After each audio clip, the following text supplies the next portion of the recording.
വികൃതി തകൃതിയായിട്ട് പോവുകയാണ്. എന്താ പറയണ്ട, മലയാളികൾ ആഘോഷിക്കുകയാണ് വികൃതി എന്നുള്ള സിനിമയിൽ സുരാജിന്റെ വൈഫായിട്ടാണ്.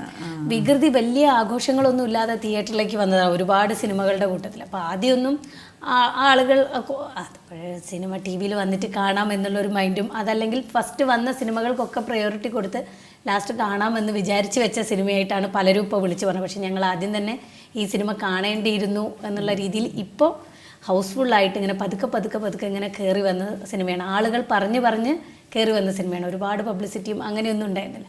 ആളുകൾക്ക് ഇഷ്ടപ്പെട്ടിട്ട് എല്ലാവരും പറഞ്ഞ് കയറി ഇപ്പം എല്ലാം ഫുള്ളായിട്ട് തിയേറ്ററുകളൊക്കെ ഓടുന്നു എന്നുള്ളതിലാണ് ഇപ്പം സന്തോഷം. ഒരു ഭിന്നശേഷി സംസാര എനിക്കും സുരാജേട്ടൻ്റെയും ക്യാരക്ടേഴ്സ് അങ്ങനെ തന്നെയാണ്.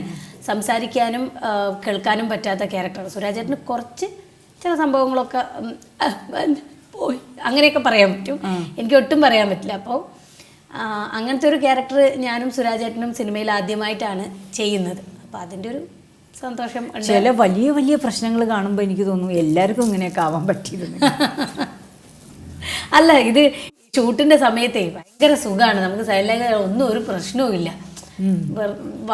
ഈ ആക്ഷൻ കൊണ്ടാകുമ്പോഴേ ഈ ശബ്ദം കൊണ്ടുള്ള കോലാഹലങ്ങളൊന്നും ഇല്ലാതെ ഞങ്ങളൊക്കെ അവിടെ പഠിപ്പിക്കാൻ 2-3 പിള്ളേർ വന്നിട്ടുണ്ട്. അപ്പോൾ അവരുമായിട്ട് സംസാരിച്ച് നമുക്ക് അവർ സംസാരിക്കുന്നത് നമുക്ക് മനസ്സിലാവും, നമ്മൾ സംസാരിച്ച് അങ്ങോട്ട്. അപ്പം ഞാനും സുരാജേട്ടനും ഈ പിള്ളേരും ഒക്കെ ഇങ്ങനെ തന്നെയാണ് സംസാരിച്ചുകൊണ്ടിരുന്നത്. അപ്പോൾ ഒരു സമാധാനം.